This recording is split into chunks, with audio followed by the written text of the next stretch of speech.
Alright, we're going to use the cheapest $10 volt gauge to convert the ammeter on a 58 Chevy Apache. Here's just a quick screenshot of the one I got off of Amazon. It was almost $10. Okay, here's the voltage regulator. I tried to convert the old one. This is an amp meter that we're gonna try to exchange it for. Had done this one, so these pin ones don't work, so we're gonna try a tab one and see how well that one works in comparison.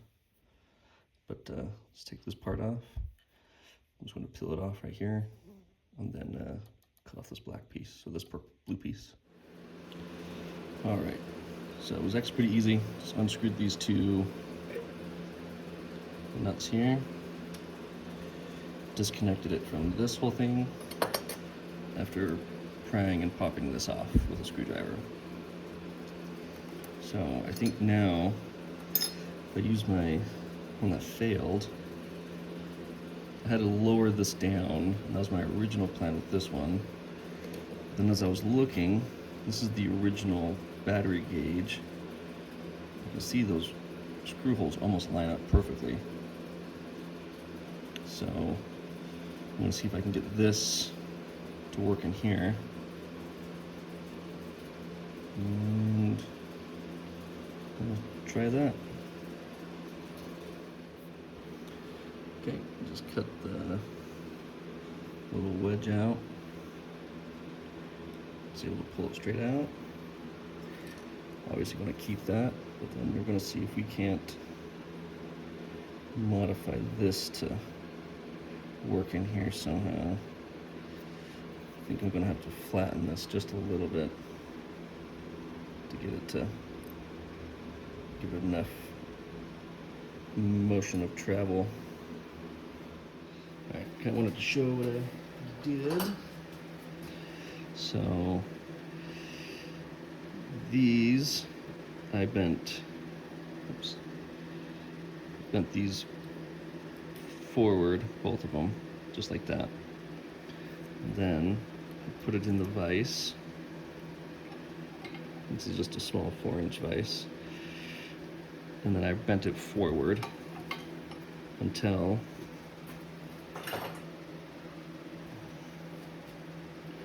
that gave me enough clearance that can travel freely. And those holes are almost perfect. So I think that'll be pretty much a perfect fit. Okay, so these holes here are too small for the screws. These black ones that hold them on, that come with the voltmeter. So it's a 5/64. I'm just going to barely make it bigger.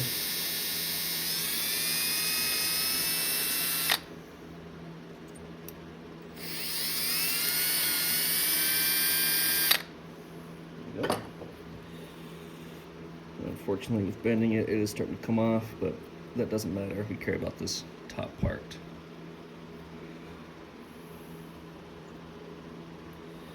And if you do get confused on how this is oriented, there is a positive and a negative, so you know that the positive is always on the driver's side.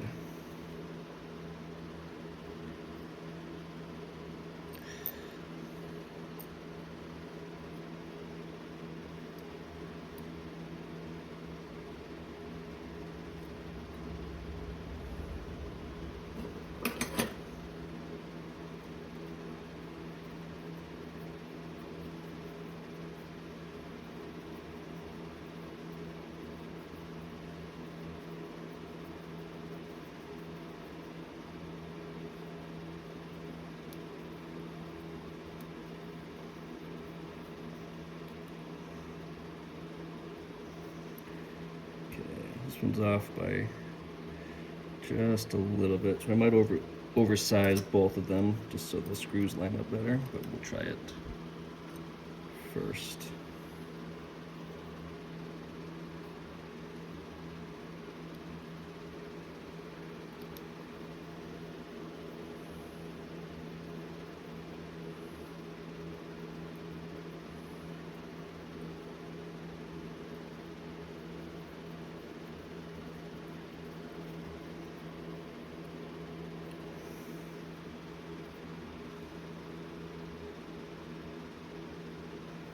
So we'll bend it back just a little bit so there's plenty of space.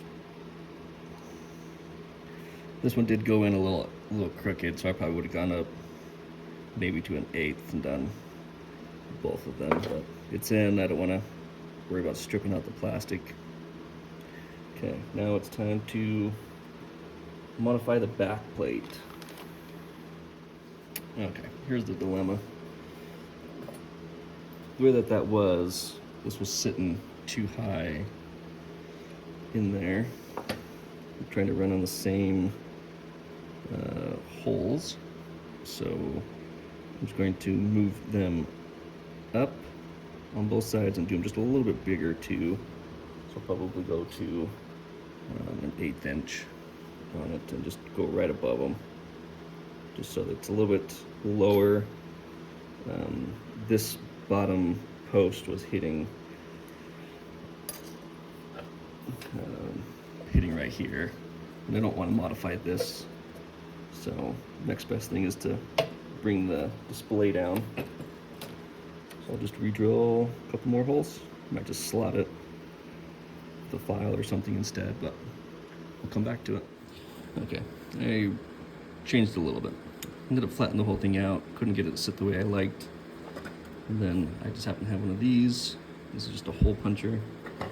And instead of trying to drill out holes, I went up a little bit. It just didn't sit right. So I did 2 new holes.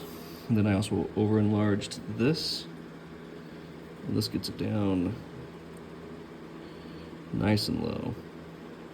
And then there you go. So I think that'll be good. We'll try that and see how that fits. Oh yes, I almost forgot. The original needle is almost the same thickness. So I'm just going to cut that off and super glue it on so it'll be the original needle. So I had to modify this for the last one I was doing, which obviously messed up on. It didn't work, so I had to slot the holes. But I'm just going to replate this, cut that out, replate it, weld it in since these are the same thickness, and then pretty much just got to drill one hole here in the middle on the bottom, and one more for the positive, and then I got to figure out an isolator because I think if that's metal on metal, it'll short. So some kind of plastic or rubber inside here, just a little bit. I think that's more or less where it's going to sit. And I think that'll be good. How I got to there was these 2 corners, trying to line up with those, just like how this one kind of sits. If you look, it kind of seems like these little notches line up with these notches. So that's how I got the height, because I was just trying to eyeball that. So I think that's roughly where it needs to go. I'm gonna cut this out, retack it, then drill a hole there and the hole for the other one. Okay, got it patched and repaired. So what I did here was I took straight edge over, and from the inside to the inside is about 2 inches. So at 1 inch I marked, I drew a line. So that's how I found the center. which is where I think that needs to go. So the first one, oops, goes this way. But I'll drill that first one down as low as I can, and then I'll put this through this way and get that second one drilled. And then we'll see how it fits. Okay, I did 1/8" holes. I think that looks pretty good. Let's mock it up inside. I'll put the other one on so we can see the whole thing. Let's see how good it fits. Okay, there we have it. It's all together, it works. You can just barely see the pin, sorry, the needle. But again, I've got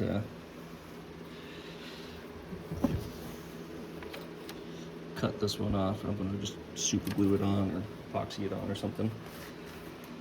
There you go. That's a converted amp gauge. Might throw a little paint on that. Still got to put the isolators back on. These kinds of things. I think for this one, on the inside and the outside, I'm just going to use a little bit of Kydex. And we'll see how that works. But there we go.